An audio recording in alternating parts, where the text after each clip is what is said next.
204장 찬송하시겠습니다. 204장입니다.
묵상 기도하심으로 주일 예배를 하나님 앞에 드리시겠습니다.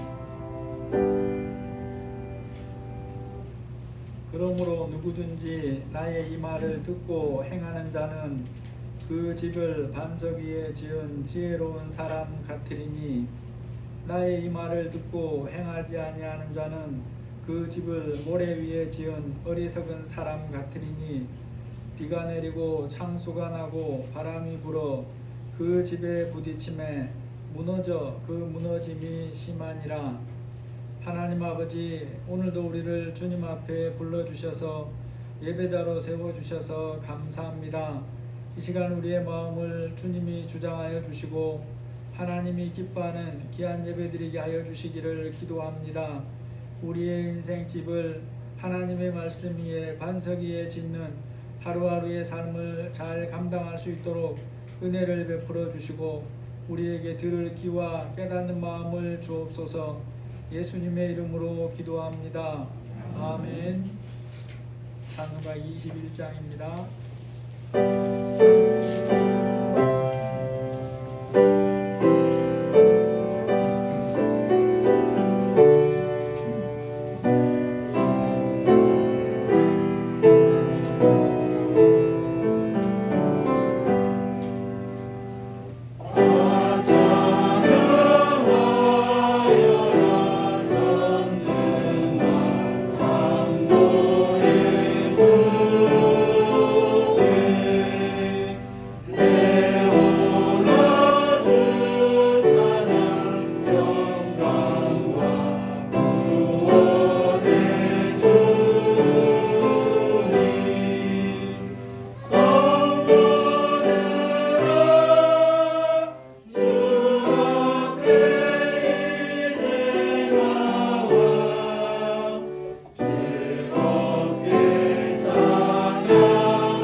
도신경으로 신앙 고백하시겠습니다.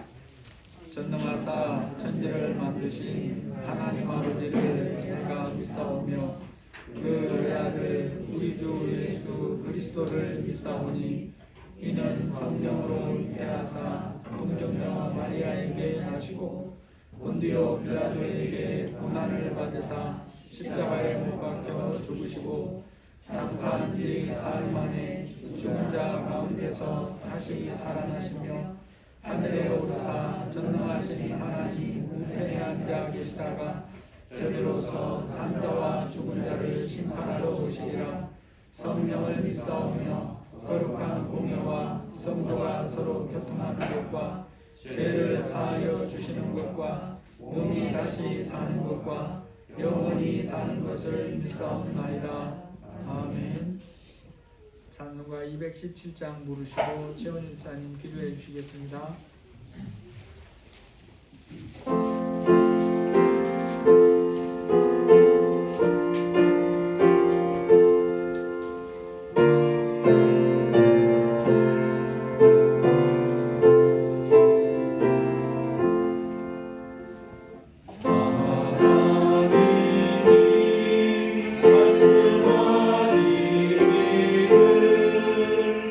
내 마음을 나에게 바치라.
사랑과 은혜가 충만하신 하나님 아버지 감사합니다. 오늘도 주님의 전에 나와 귀한 말씀 듣게 하심 감사합니다. 연약하고 부족한 저희가 하나님의 은혜로 한 주 살게 하심 감사합니다. 때로는 주님을 잊고 행동했던 어리석은 삶의 순간들 용서하여 주세요. 죄에 매인 삶이 아닌 하늘에 매인 삶을 살아가길 소망합니다. 주님의 말씀을 귀로는 듣지만 마음으로 영으로 들리지 않을 때 삶의 변화가 없을 때 답답하기도 하고 구할 바를 알지 못합니다. 주님께서 저희 각자에게 성령의 도우심으로 주님의 귀한 말씀 영으로 듣게 하여 주세요. 그래서 삶이 변화되고 주변을 변화시키는 그리스도인이 되기를 소망합니다. 하루에도 많은 일들이 일어나고 반복되는 일상이지만 매일 새로운 하루를 시작합니다. 그리스도인으로 매일을 살아가면서 믿지 않는 사람들과는 다른 구별된 삶을 살아야 한다고 생각은 하면서 얼마나 주님께 구했나 돌아봅니다. 우리 반석교회 식구들이 그리스도인으로서 세상에 나아갈 때 서로를 중보하고 힘이 되는 동역자의 삶을 살게 하여 주세요. 함께 변화되고 성장하게 해주세요. 말씀 따라 살아갈 때 구별된 삶, 구원받은 삶이 얼마나 복된 것인지 삶에서 드러나게 해주세요. 당장 눈앞에 벌어진 일에 일일비하지 않고 살아 역사하시는 주님의 말씀 붙들고 흔들리지 않는 담대한 마음 가지기를 소망합니다. 사명감을 가지고 하나님 가까이 하는 삶을 살아갈 때 다음 세대들에게 본보기가 되는 믿음 지키는 삶이 되기를 소망합니다. 믿음의 대가 이어지는 축복을 저희 반석교회 식구들이 모두 누리기를 간절히 소망합니다. 모여서 예배드림이 감격스럽습니다. 주님, 이 자리에 나온 저희들이 주님께서 기뻐 받으시는 예배가 될 수 있도록 저희의 영을 어루만져 주시고 예배를 위해 중보하시는 장로님들, 권사님들, 목사님, 사모님에게 기도에 지치지 않는 능력 주시길 소망합니다. 말씀 전하시는 박형선 목사님 넘치는 지혜와 사랑 주셔서 목사님 통해서 전해 듣는 귀한 말씀 가운데 하나님께서 우리 각자에게 주신 뜻을 듣고 살아가길 간절히 원하며 예수님 이름으로 간절히 기도드렸습니다. 아멘.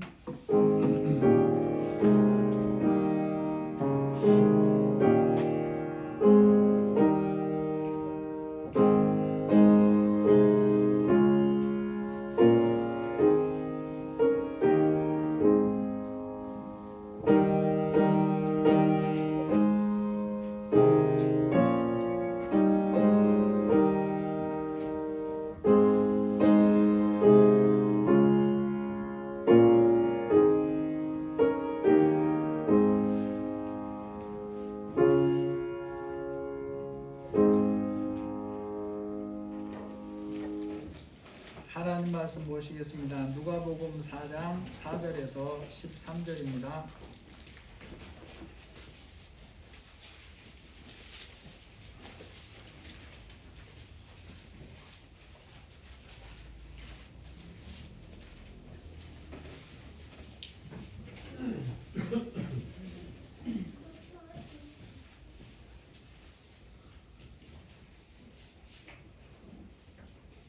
누가복음 4장 4절에서 13절 한 절씩 교대로 보시고 13절은 같이 읽으시겠습니다. 예수께서 대답하시되 기록된 바 사람이 떡으로만 살 것이 아니라 하였느니라. 마귀가 그 예수를 불러 나가서 심판의 천한 만국을 보이며 이르되 이 모든 권위와 그 영광을 내가 내게 주리라. 이것은 내게 넘겨준 것이므로 내가 원하는 자에게 주노라. 그러므로 내가 하나님에게 전하는 바라는 것이니라. 예수께서 대답하여 이르시되 기록된 바 주 너희 하나님께 경배하고 다만 그를 섬기라 하였느니라. 또 이르고 예수는 와서 성전 꼭대기에 서고 있는데 내가 내 하나님의 아들이거든 여기서 뛰어내리라. 기록되었으되 하나님이 너를 위하여 그 사자들을 명하사 너를 지키게 하시리라 하였고 또한 그들이 손으로 너를 받들어 내 기관하기 위해 지키지 않게 하였느니라. 예수께서 대답하여 이르시되 주 너의 하나님을 시험하지 말라 하였느니라. 마귀가 모든 시험을 다 위해 얼마 동안 떠나니라. 아멘. 사람이 한평생을 살면서 참으로 많은 사람들로부터 많은 말을 들으면서 살게 됩니다. 어떤 사람들은 자기 말을 들으면 성공하고 원하는 것을 얻는 행복한 삶을 살 수 있다라고 주장을 하죠. 누구 말을 듣고 사느냐 하는 것이 인생의 성패를 가르기도 합니다. 각종 방송에 보면 시간마다 수많은 광고가 쏟아져 나오죠. 자기들이 파는 제품을 사서 사용하지 않으면 손해볼 것 같은 생각이 들게 만듭니다. 요즘 건강에 대한 관심들이 더 많아지는 것 같은데 건강에 대한 그런 제품들을 사용하면 더 이상 늙거나 약해지지 않을 것뿐만 아니라 젊은 시절로 돌아갈 것 같은 그런 광고까지 보여요. 또 어떤 곳에는 자기들이 운영하는 사업에 투자를 하면 은행에는 비교할 수 없는 엄청나게 많은 돈을 벌게 해준다는 곳도 있습니다. 여러분, 그런 사람들이 하는 말을 듣고 따라가면 어떻게 될까요? 저와 필출적으로 상당히 가까운 어떤 사람도 투자하면 돈을 많이 벌게 해준다고 말해서 주변 사람들로부터 많은 돈을 투자해서 다 날리게 만들고 공공의 적처럼 되어서 외국을 들락거리는 사람이 한 사람 있습니다. 자기 집에서는 가족으로부터 남편이나 아버지 대우를 받는 것은 그만두고 집에도 못 들어가는 게 아닌가 하는 생각이 들어요. 머리가 많이 나빠서 그런가 생각을 해봤는데 60대 초반인데 서울대를 졸업한 사람이니까 머리가 나빠서 그런 것도 아닌 것 같아요. 얼마 전에 소식을 들었는데 가까운 형제들이나 친척들 중에 그 사람 말을 듣고 투자를 해서 수천에서 수억까지 날린 사람들이 여러 사람이 있다라고 했습니다. 한 시절은 집안에서 희망이고 벨이 될 줄 알았는데 구렁텅이가 된 거죠. 보이기만 하면 가만두지 않을 것이라고 벼르고 있다고들 합니다. 중요한 것은 그가 복음을 듣지 못해서 그러냐? 그러지 않습니다. 그는 어느 유명하다는 교회에 거의 40년을 다니는 사람이고 그 교회에서는 총리도 나온 그런 교회예요. 여러분, 인생 사는 동안 누구의 말을 듣고 살아야 바르게 사람답게 살 수 있겠습니까?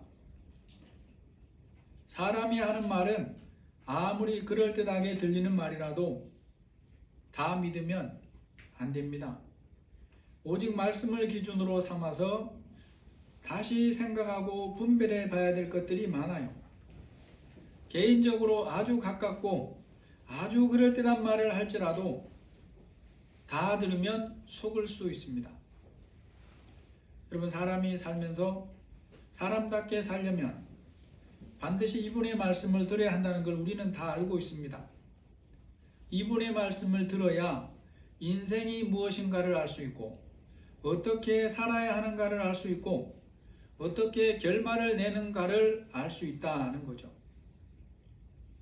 예수님이 공생애를 시작하시기 직전에 이런 일을 하십니다. 오늘 4장 1, 2절에 보니까 예수께서 성령의 충만함을 입어 요단강에서 돌아오사 광야에서 40일 동안 성령에게 이끌리시며 마귀에게 시험을 받으시더라. 아니, 예수님이 마귀에게 시험을 받는다니 이게 무슨 말이겠습니까? 여러분, 신학에 신정론이라는 이름이 있습니다. 혹은 변정론이라고 하는 부분이 있어요. 성경 말씀을 보면 하나님이 하시는 모든 일은 항상 옳습니다. 이것은 하나님의 속성에 비추어 봐도 맞는 말이에요. 그런데 문제는 사람이 보고 이해하는 면에서는 다 그렇게 보이는 것은 아니더라는 거예요. 때로 사람이 보기에는 옳지 않아 보이거나 도저히 이해되지 않는 그런 일들도 하시더라라는 거죠. 사람이 보기에는 때로는 잘못하는 것이나 왜 저렇게 하실까 이해가 안 되는 부분들도 있는데, 그럼에도 하나님은 언제나 옳으시다 하는 것이고, 이것을 우리에게 변증하는 것을 신정론이라고 하기도 합니다. 여러분, 이 땅에 예수님이 오셨지만 예수님은 성자 하나님이시죠. 태초에 하나님 아버지와 함께 계신 말씀으로 세상을 창조하신 창조주입니다. 이것을 성경을 보면 금방 알 수 있어요. 요한복음 1장 1절에 보시면 태초에 말씀이 계시니라. 이 말씀이 하나님과 함께 계셨으니 이 말씀은 곧 하나님이시니라. 그가 태초에 하나님과 함께 계셨고 만물이 그로 말미암아 지은 바 되었으니 지은 것이 하나도 그가 없이는 된 것이 없느니라. 그런데 어떻게 성자 하나님이신 예수님이 마귀에게 시험을 받으시느냐라는 거죠. 이것이 우리의 이해 수준에서는 다 알 수도 없고 이해도 되지 않더라는 거죠. 그런데 이러한 시험 받으심도 모든 일에 있어서 항상 옳으신 예수님이시기 때문에 우리가 이해는 되지 않지만 공생애를 앞두고 필요하기에 하시는 일이죠. 그래서 우리가 이해하려고 노력할 필요가 있습니다. 어떤 의미에서 예수님이 이러한 시험을 통과하셔야 했을까를 좀 생각해 볼 필요가 있더라라는 거죠. 사람 수준에서 생각해 보면 예수님이 하나님의 뜻과 계획을 온전하게 성취하기 위하여 이를 방해하는 마귀이고 사탄과 필연적으로 맞서야 되는 상황이죠. 그런 상황에서 이 사탄을 패배시키는 것이 하나님의 뜻을 이루는 일에 반드시 필요하기 때문에 이 일을 하신다라고 볼 수 있습니다. 그래서 성령에 이끌렸다라고 하는 것처럼 성령에 이끌려서 이 공생의 사역을 앞두고 마귀를 패배시키는 일을 하시는 거죠. 우리가 이 땅에 살아가는 동안에 때로는 어떤 일을 앞두고 하나님은 우리에게 나는 원치 않거나 이해되지 않는데 그 일을 하도록 하시는 경우가 있어요. 왜 그럴까? 당시에는 모를 수도 있습니다.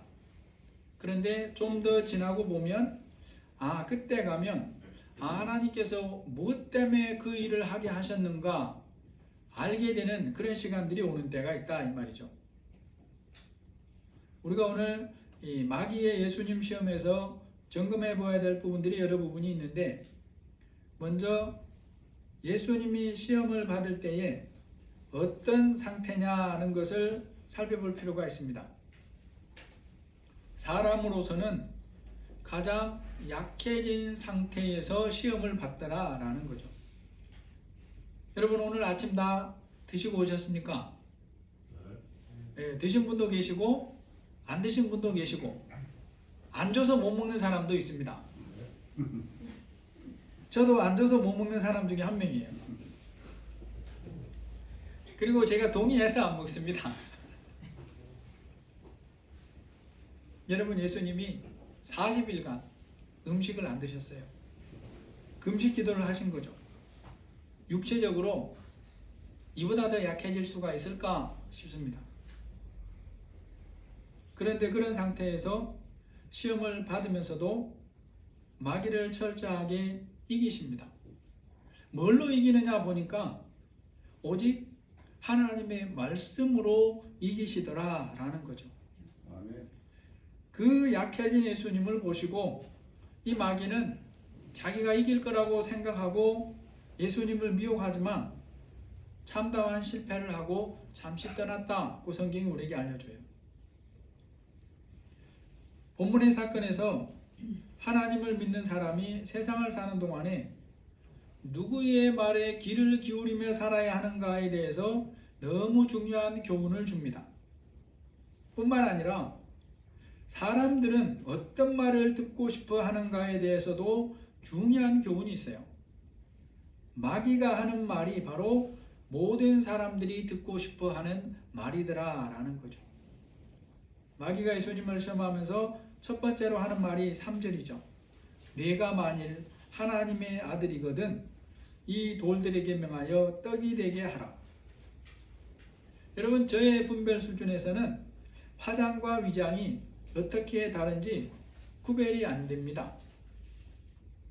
어떤 신부의 경우에 그가 한 것이 화장일까요? 아니면 위장일까요? 이런 부분에서 분별력이 약한 제가 보기에는 구분이 잘 안 됩니다. 그래서 이 차이를 좀 생각해 봤는데 화장의 진화기가 아닐까라고 생각해 봤어요. 여러분, 화장이라고 하면 최소한 본래 모습을 덮지 않아야 한다라고 생각을 해요. 그런데 비해 위장은 다르죠. 위장은 본래의 모습을 덮고 감추어 버리는 것이 위장입니다. 여러분, 성경 말씀을 통해서 우리는 마귀가 어떤 존재인가를 분별해야 됩니다. 마귀가 사람을 미혹하는 데 있어서 가진 능력이 어느 정도인가를 알아야 되는 거예요. 사람이 온갖 말로 사람을 미혹하는 것이 화장하는 정도에 비유한다면 마귀가 사람을 미혹할 때 사용하는 방법이나 위장은 그 모습은 위장이나 변장이라고 말할 수 있습니다. 여러분, 마귀가 사람을 미혹할 때 그럴듯해 보이는 것 정도로 미혹하지 않아요. 바로 그것이라고 하는 생각이 드는 것을 가지고 미혹을 하는 것입니다. 그러니까 내가 그것을 놓치면 큰 손해를 보거나 아니면 바보가 될 것 같은 생각이 들도록 만든다는 거죠. 또 한 가지가 있습니다. 마귀는 미혹할 때 그의 가장 약한 부분, 가장 약한 시간이 어디인가를 너무나 잘 알고 맞춤 전략을 사용한다라는 거죠. 지금 현재 예수님 상태에서 가장 약한 부분이 어디겠습니까? 배고픔이죠. 40일간 먹지 않고 기도하셨으니 그 주림이 얼마나 크겠어요. 저는 40일 기도한 사람을 직접 본 것은 아니고 그로부터 한 두세 주 지난 후에 봤는데도, 그러니까 끝나고 두세 주 지나면 많은 보식을 했잖아요. 그런데도 이전의 모습이 아직 안 들어왔더라고요. 40일간 먹지 않고 기도를 했으니까 그 예수님의 약하신 모습은 더 말할 필요가 없어 보여요. 그런데 바로 그때 시험을 합니다. 이 마귀의 시험이 예수님께 너무도 강한 미혹이 되는 이유는 또 있습니다. 그것이 바로 예수님이 가진 능력 때문이에요. 예수님은 실제로 돌을 가지고 떡을 만들 수 있어요. 원하기만 하면 언제라도 돌로 떡을 만들 수 있습니다. 마귀의 예수님 시험을 통해 우리가 미혹에 대해서 분별을 해야 된다라는 거죠. 마귀는 우리가 곧바로 분별하고 물리칠 만한 것으로 시험하는 게 아니에요. 속아서 욕심에 끌려서 물기 딱 좋아 보이는 미끼로 미혹을 한다는 거죠. 저나 여러분이 할 수 없는 것이 아니라 할 수 있는 것을 가지고 미혹을 하는 거예요. 그리고 때로는 거의 본능으로 따를 것 같은 것으로 미혹을 하더라라는 거죠. 이 마귀의 첫 번째 시험에 대해서 예수님이 어떻게 대처하는가를 보니까 4장 4절에 보시면 기록된 바 사람이 떡으로만 살 것이 아니라 하였느니라. 예수님이 이 마귀의 시험을, 첫 번째 시험을 뭘로 물리치시느냐 보니까 기록된 말씀을 사용합니다. 이게 신명기 8장 3절 말씀인데 거기에 보면 너를 낮추시며 너를 줄이게 하시며 또 너도 알지 못하며 네 조상들도 알지 못하던 만나를 내게 먹이신 것은 사람이 떡으로만 사는 것이 아니요 여호와의 입에서 나오는 모든 말씀으로 사는 줄을 내가 알게 하려 하심이니라. 이 말씀입니다. 여러분, 우리가 먹고 사는 부분에 있어서 이 말씀에 담긴 교훈이 뭔가를 바르게 알 필요가 있어요. 여러분, 사람은 몸을 입고 있기 때문에 떡을 먹어야 사는 것은 당연합니다. 이슬만 먹고 사는 것은 메뚜기는 몰라도 사람은 안 되죠. 그리고 사람이 떡을 먹어야 사는 존재로 지은 분이 누구겠습니까? 하나님이 그렇게 지으셨죠. 그래서 성경은 사람이 떡을 위해 일하는 것을 잘못됐다고 말씀하지 않아요. 신명기 이 말씀에서 먹는 것에 대해서 가르치는 중요한 교훈은 이겁니다. 육신의 생명을 위한 떡이나 영의 생명을 위한 양식을 누가 주느냐라는 거죠. 그 모든 것은 하나님께서 주신다는 것입니다. 더군다나 하나님을 믿는 사람이라면 하나님이 이미 말씀하신 대로 그들에게 필요한 것을 공급하신다라고 말씀하셨기 때문에 그 말씀을 따라서 너희는 살아야 된다는 걸 지금 말씀하는 거죠. 여러분, 우리가 각종 미혹을 만날 때에 시험을 이기는 것은 뭘로 가능하겠습니까? 선지자들과 사도들을 통해서 주신 말씀을 믿는 믿음으로만 가능한 거죠. 하나님의 말씀으로만 마귀의 미혹을 분별할 수 있고, 분별한 다음에 말씀에서 거절하라는 것은 거절하고 붙들라고 하는 것은 붙들므로 이 마귀의 미혹을 이긴다라는 거죠. 마귀가 두 번째로 예수님을 시험하는 것이 5절에서 7절입니다. 마귀가 또 예수를 이끌고 올라가서 순식간에 천하만국을 보이며 이르되 이 모든 권위와 그 영광을 내가 네게 주리라. 이것은 내게 넘겨준 것이므로 내가 원하는 자에게 주노라. 그러므로 내가 만일 내게 절하면 다 내 것이 되리라. 여기서 이해하지 못하는 부분은 이런 일들이 우리 이성 차원에서 일어난 게 아니고 영적으로 그들 사이에서 일어난 거예요. 그러니까 어떻게 이렇게 이런 일이 일어날 수 있을까? 이 부분은 우리가 굳이 설명을 안 해도 되는 부분입니다. 마귀가 예수님을 시험하면서 마귀에게 자신에게 절하면 천하만국을 주겠다라고 합니다. 그러면서 하는 말이 있어요. 뭐라 그럽니까? 천하만국이 내 것이기 때문에 내가 원하는 자에게 준다, 이렇게 말을 하죠. 여러분, 마귀가 하는 이 말은 부분적으로는 사실입니다. 우리가 이해할 수는 없지만 하나님의 묵인 하에 마귀는 일정 부분 권세를 가지고 있다고 성경이 말씀을 해요. 에베소서 2장 2절에 보니까 그때의 너희는 그 가운데서 행하여 이 세상 풍조를 따르고 공중의 권세 잡은 자를 따랐으니 곧 지금 불순종의 아들들 가운데서 역사하는 영이라. 이러한 말씀에서 예수님이 다시 오셔서 최후 심판을 하시기 그때까지는 마귀가 보이지 않는 세계의 귀신들을 비롯해서 불신자들과 세상에 대해서 제한적이지만 권세를 가지고 있습니다. 그래서 우리 주변에는 아직까지도 마귀의 영향력이 미치고 있어요. 세상의 온갖 불행한 일들이 마귀와 그를 따르는 죄로 인해서 일어납니다. 예수님을 따르고 있는 베드로에게조차도 순식간에 그를 넘어뜨려서 예수님을 대적하게 만드는 일들이 일어날 수가 있는 거예요. 그런데 여러분, 그런 마귀가 자기가 하는 이 말은 말 그대로 부분적인 거다라는 거죠. 세상을 주관하고 운행하는 분은 변함없는 하나님입니다. 역대상 29장 11절에 보시면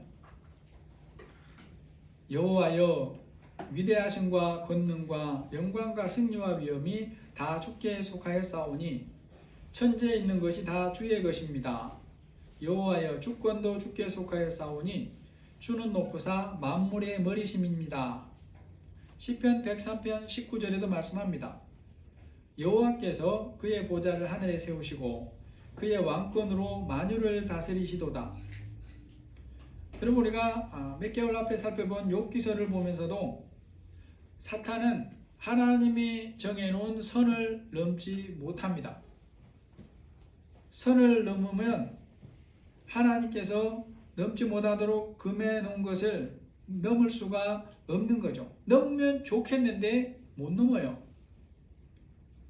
그러므로 우리는 이 마귀의 정체가 뭔지, 정확하게 알아야 된다는 거죠. 마귀가 자기를 마치 천하를 다스리고 소유주처럼 말하지만 이건 과장이고 허풍이다는 거예요. 여러분, 그러면 마귀 입장에서 왜 이렇게 하겠습니까? 그래야 사람들을 미혹할 수가 있죠. 자신이 마치 세상의 권세를 전부 가진 자인 것처럼 위장을 해야 사람들을 속일 수가 있는 것입니다. 고린도후서 11장 14절 이하에 보니까 사탄도 자기를 광명의 천사로 가장하나니 그러므로 사탄의 일꾼들도 자기를 의의 일꾼으로 가장하는 것은 또한 대단한 일이 아니니라. 여러분, 우리가 분명하게 알아야 될 게 있습니다. 마귀가 하나님의 자녀를 미혹할 때 머리에 뿔난 모습으로 다가오질 않아요. 오히려 반대입니다. 따라가면 큰 이익을 볼 것 같은 아주 친절함으로 다가옵니다. 거기에 더하여 말씀은 전혀 사용하지 않거나 말씀과 반대되는 것만 사용하는 게 아니에요. 그렇게 하면 말씀을 아는 사람들은 금방 다 분별해버리겠잖아요. 그러한 것을 마귀도 잘 알기 때문에 말씀으로 미혹을 합니다. 그런데 여러분, 성경은 마귀가 우리를 미혹하는 데 사용할 말씀이 없기 때문에 교묘하게 비틀어서 사용을 해요. 예수님을 미혹할 때 하는 것처럼 일부를 전부인 것처럼 과장을 하는 거예요. 그러므로 우리가 말씀을 알 때 정확하게 알아야 분별할 수가 있는 것입니다. 여러분, 이단들이 사람을 미혹할 때 처음부터 성경이 아닌 사람의 말을 사용하지 않습니다. 처음부터 이만이나 문선명의 말을 가지고 미혹하는 게 아니에요. 성경의 일부분의 말씀을 가져다가 자기들이 하고자 하는 말에 끼워 맞춥니다. 여기저기서 그럴듯한 부분을 가져오죠. 그런데 분별력이 없으면 이게 진짜 성경 말씀인 것은 맞으니까, 왜냐하면 눈으로 펴서 보여주거든요. 그러니까 진짜인 것처럼 보여져요. 그래서 귀를 기울이면서 따라가게 되는 것입니다. 여러분, 이단들이 하는 말을 분별하지 못하고 따라가는 것이 뭐와 같습니까? 마치 쌀이 돌보다 더 많으니까 밥을 지어 먹어도 된다고 여기는 것하고 같아요. 그렇게 하면 결석에 걸려서 죽을 고통을 당하거나 실제로 죽습니다, 여러분. 쌀에 섞인 돌은 전부를 골라내야 돼요. 여러분, 마귀가 예수님을 시험하면서 하는 말을 또 누가 듣고 싶어 하는 말인가도 우리가 분별해야 됩니다. 하나님 말 안 믿는 사람만 듣고 싶어 하는 게 아니에요. 믿는 우리도 마귀가 하는 말을 듣고 싶어 해요. 모든 사람이 듣고 싶어 하는 말을 마귀가 합니다. 왜냐하면 그 말이 바로 우리의 욕망을 채우게 해주는 말이고 우리의 욕망을 지지해주는 말들이기 때문에 그래요. 마귀가 오늘 예수님을 시험하면서 뭐라 그럽니까? 천하 만국을 보이며, 여러분, 세상에서 온갖 좋은 것을 보여줍니다. 그러면서 말합니다. 이것은 내 것이다. 나에게 절하면 내가 이걸 너에게 주겠다. 여러분, 사람의 욕심의 크기는 얼마나 클까요? 배고픈 시절에는 배고픔만 면하면 세상이 다 자기 것이 될 것처럼 여겨지죠. 그러나 그게 다가 아닙니다. 사람의 욕심은 한계가 없어요. 얼마나 한계가 없냐?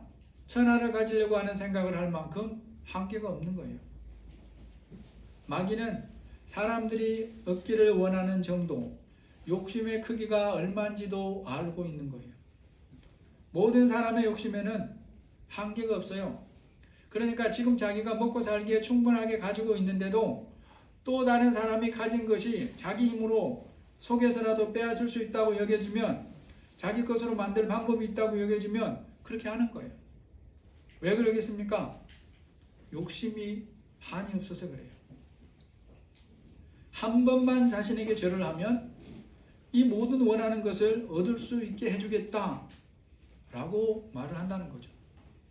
이번 한 번만 모른 척하고 눈을 감으면 한몫을 잡을 수 있다 하고 미혹을 하는 거예요.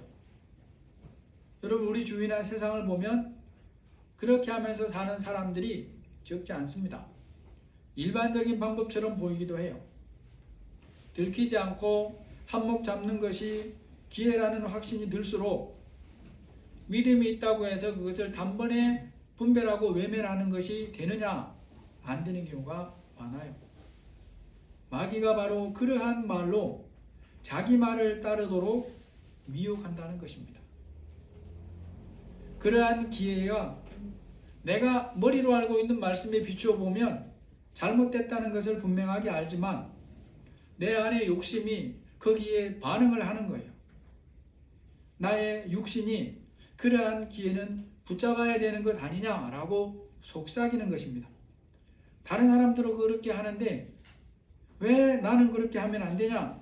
라는 말로 속삭인다라는 거죠. 여러분, 마귀의 이런 시험과 내 안에 있는 욕망에 대해서 예수님의 말씀을 알아야 됩니다. 예수님이 신명기 6장 13절로 말씀하는 것이 4장 8절이에요. 예수께서 대답하여 이르시되 기록된 바 주 너의 하나님께 경배하고 다만 그를 섬기라 하였느니라. 아멘. 여러분, 하나님의 자녀가 이러한 미혹을 만날 때에 어떻게 대처하고 행동해야 하는가에 대해서 예수님의 말씀은 주저나 망설임이 없죠.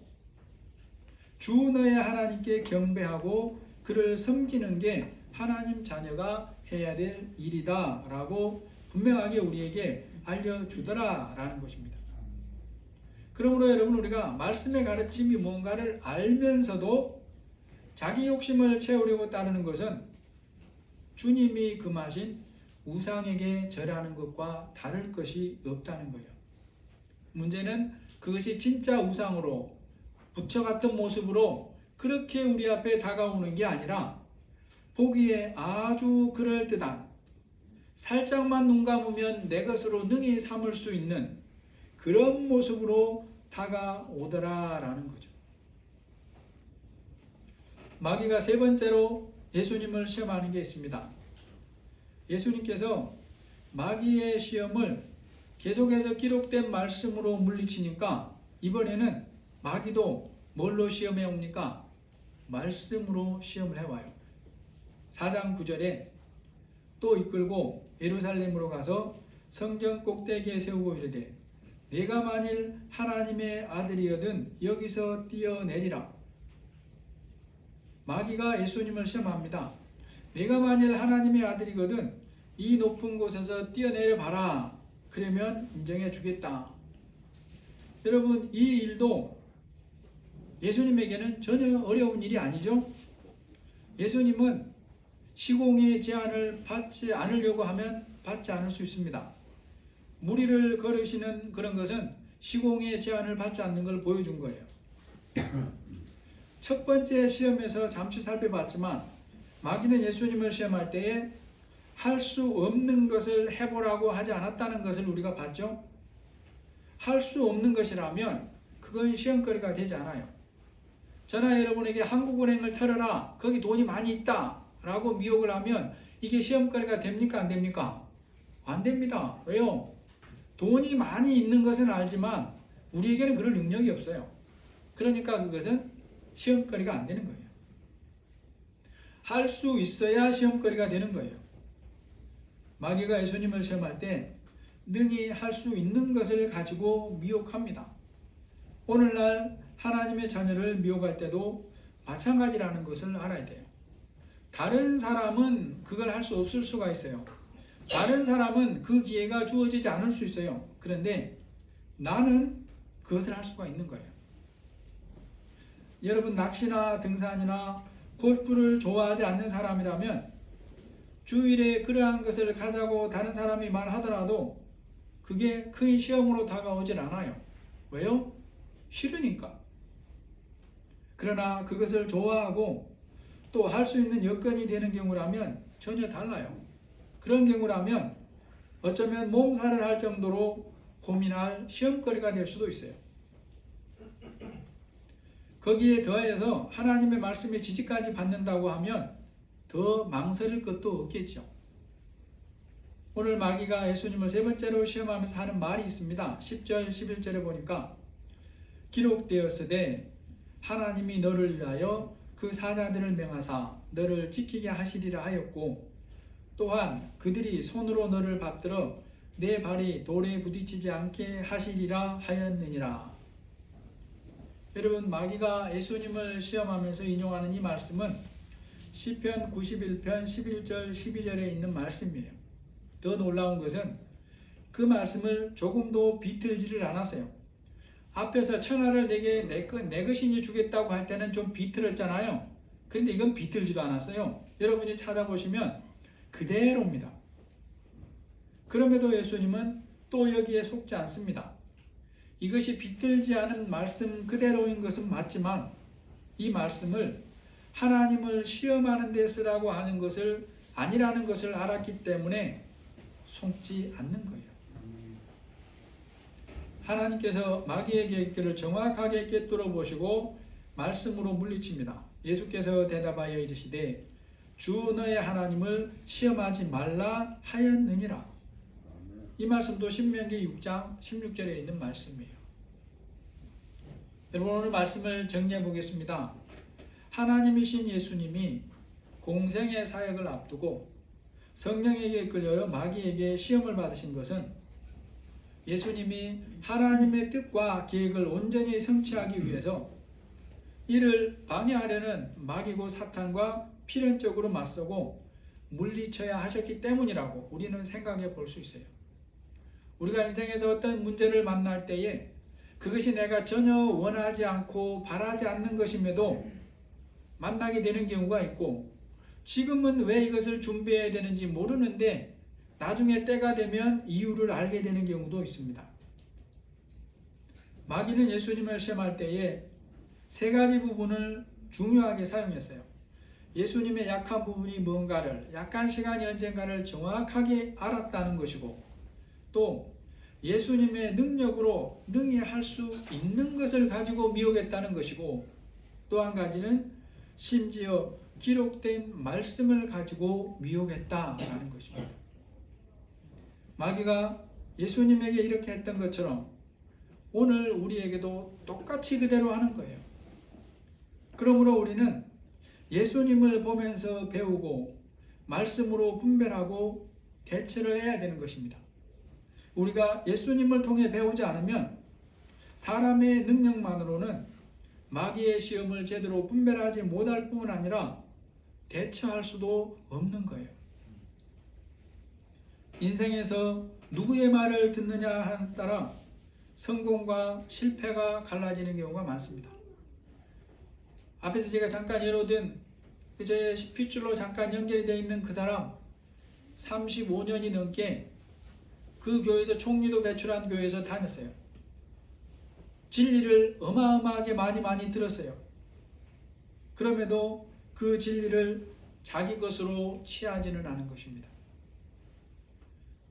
이용만 하려고 한 거예요.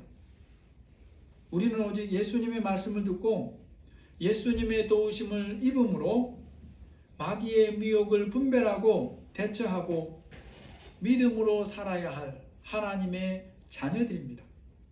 지금 나는 어떠한 말에 귀를 기울이고 있는지, 누구의 말을 들으려고 애쓰고 있는지를 점검해 보시고 예수님의 말씀에 귀를 기울이시기를 예수님의 이름으로 축복합니다. 아멘. 하나님 아버지, 우리가 세상을 사는 동안 수많은 사람들의 이런저런 말을 듣습니다. 그러한 말 중에는 쓸모있고 유익한 말도 있지만 그렇지 않는 말도 훨씬 더 많습니다. 우리가 예수님의 말씀으로 세상의 모든 것을 분별할 수는 없지만 나에게 오는 것들, 내가 취해야 할 행동들은 분별할 수 있습니다. 우리가 연약할 때 주님이 도와주셔서 성령으로 깨닫게 해주셔서 분별할 것을 분별하게 하시고 취할 것을 취하고 버릴 것을 버리게 해주시기를 기도합니다. 우리의 자녀들이 들어야 할 것을 듣고 취해야 할 것을 취하는 그런 믿음으로 잘 성장해 가도록 인도하여 주옵소서. 그럴듯한 것에 속지 아니하도록 우리의 마음을 지킬 수 있도록 성령님이 도와주옵소서. 예수님의 이름으로 기도합니다. 아멘. 찬송가 212장입니다.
하나님 감사합니다. 저희들 이 시간 주님 앞에 나와서 예배드리게 하여 주시고 또 하나님 믿음으로 귀한 물질을 구별해서 드립니다.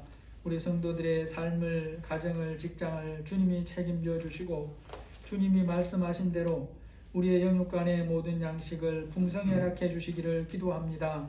주님이 맡겨주신 것들을 하나님의 말씀을 따라 잘 사용하고 관리하며 살게 하여 주시고 우리 모든 성도들의 삶에서 하나님이 원하시는 만큼 유통자의 삶을 잘 감당할 수 있도록 믿음에서 잘 성장해 가도록 인도하여 주옵소서. 예수님의 이름으로 감사하며 기도합니다. 아멘. 오늘 교회 소식 보시면 똑같은 안 바뀌었는데 5번 1월까지는 계속 냅니다. 꼭 책을 정독해 보시고 은혜 받으시기를, 도전 받으시고 점검하는 데 도움 되시기를 부탁을 드리겠습니다. 또 2월달 기도 제목, 기도 담당자 바뀐 거 기억하시기를 바랍니다. 찬송가 440장입니다.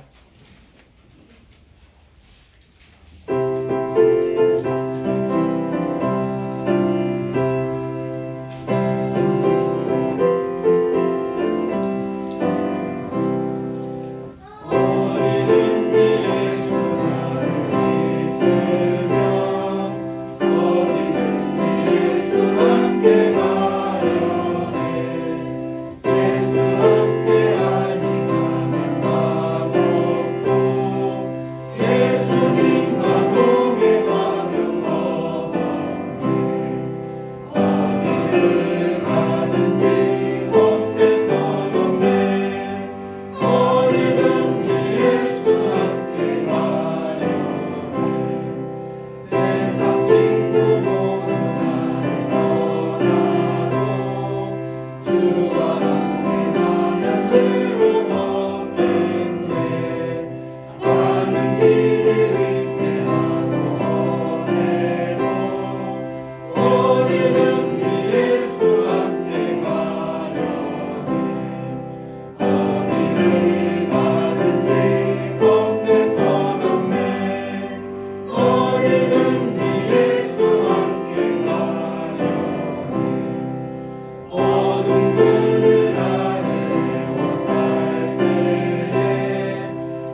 이제는 우리 주 예수 그리스도의 은혜와 하나님의 사랑하심과 성령의 인도하시고 교통하시고 보호하시는 은혜가 세상에서 들려오는 수많은 말들 중에 오직 예수님의 말씀을 기준으로 삼고 살기로 다짐하는 우리 모든 사랑하는 성도들 위해 우리 자녀들의 앞날 위해 지금부터 영원토록 함께 계실지어다. 아멘.